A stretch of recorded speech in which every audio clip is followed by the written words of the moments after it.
संतान सप्तमी का व्रत भाद्रपद शुक्ल सप्तमी को किया जाता है। इस व्रत को करने से अति उत्तम और गुणवान संतान की प्राप्ति होती है।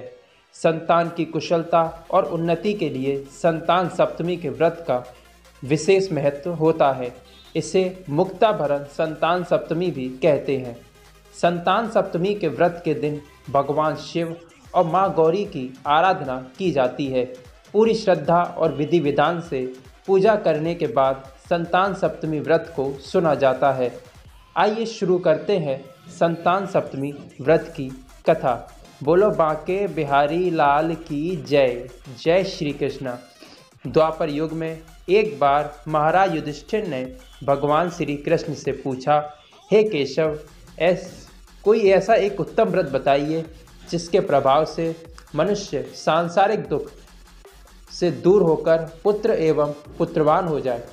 यह सुनकर भगवान मधुसूदन बोले, धर्मराज, आपने बड़ा ही उत्तम प्रश्न किया है। इस संबंध में मैं आज आपको एक पौराणिक इतिहास सुनाता हूँ। ध्यानपूर्वक सुनिए। एक समय लोमेश मुनि मथुरापुरी में वासुदेव और देवकी से मिलने गए। लोमेश मुनि को आया हुआ देखकर वासुदेव और देवकी बहुत प्रसन्न हुए और उन्होंने लोमेश मुनि का आदर और सत्कार किया। फिर मुनि के चरणोदत्त से अपने घर तथा शरीर को पवित्र किया।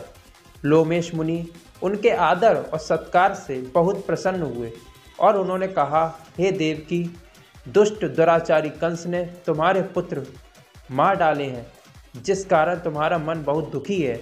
तुम्हारी तरह राजा नहुष की पत्नी चंद्रमुखी भी दुखी रहा करती थी, किंतु उसने संतान सप्तमी का व्रत पूरे विधि विधान से किया, जिसके प्रताप से उसको संतान का सुख प्राप्त हुआ। यह सुनकर देवकी ने हाथ जोड़कर मुनि से कहा, हे ऋषि राज, कृपया करके रानी चंद्रमुखी का संपूर्ण वृतांत तथा इस व्रत का विधान मुझे विस्तार से बताएं, जिससे मैं भी इस दुख से छुटकारा पा सकूं। तब लोमेश ऋषि बोले, हे देवकी, अयोध्या में राजा नहुष थे। उनकी पत्नी चंद्रमुखी बहुत ही सुंदर थी। उसी नगरी में विष्णुगुप्त नामक एक ब्राह्मण रहता था। उसकी पत्नी का नाम भद्रमुखी था। वह भी बहुत सुंदर थी। रानी और ब्राह्मणी में बहुत प्रेम था। एक दिन वह दोनों सरयू नदी में स्नान करने गईं। वहाँ उन्होंने देखा कि बहुत सी स्त्रियां सरयू नदी में स्नान करके स्वच्छ वस्त्र धारण करके एक मंडप में भगवान शिव और माँ पार्वती की मूर्ति को स्थापित करके उनकी पूजा कर रही थी। रानी और ब्राह्मणी ने यह देखकर उन स्त्रियों से पूछा, बहनों, तुम ये किस देवता की पूजन कर रही हो? तब उनमें से एक स्त्री ने कहा कि हम संतान सप्तमी के व्रत कर रही हैं और हमने भगवान शिव तथा माँ पार्वती का पूजन पूरे विधि विधान से किया है। यह सुनकर रानी और ब्राह्मणी ने भी संतान सप्तमी के पावन व्रत को करने का मन ही मन संकल्प लिया और घर वापस लौट आई। ब्राह्मणी भद्रमुखी संतान सप्तमी के व्रत को नियम पूर्वक करती रही, परंतु रानी चंद्रमुखी राजमत के कारण कभी इस व्रत को करती तो कभी भूल जाती। कुछ समय के बाद उन दोनों की मृत्यु हो गई।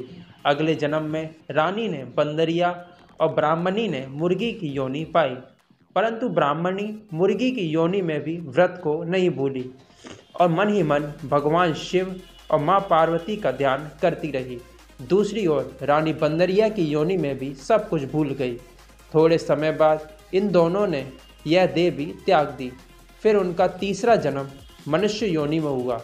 ब्राह्मणी ने एक ब्राह्मण के यहाँ कन्या रूप में जन्म लिया तथा रानी एक बार फिर से राजा के यहाँ राजकन्या के रूप में जन्मी। ब्राह्मण ने अपनी पुत्री का नाम भूषण देवी रखा।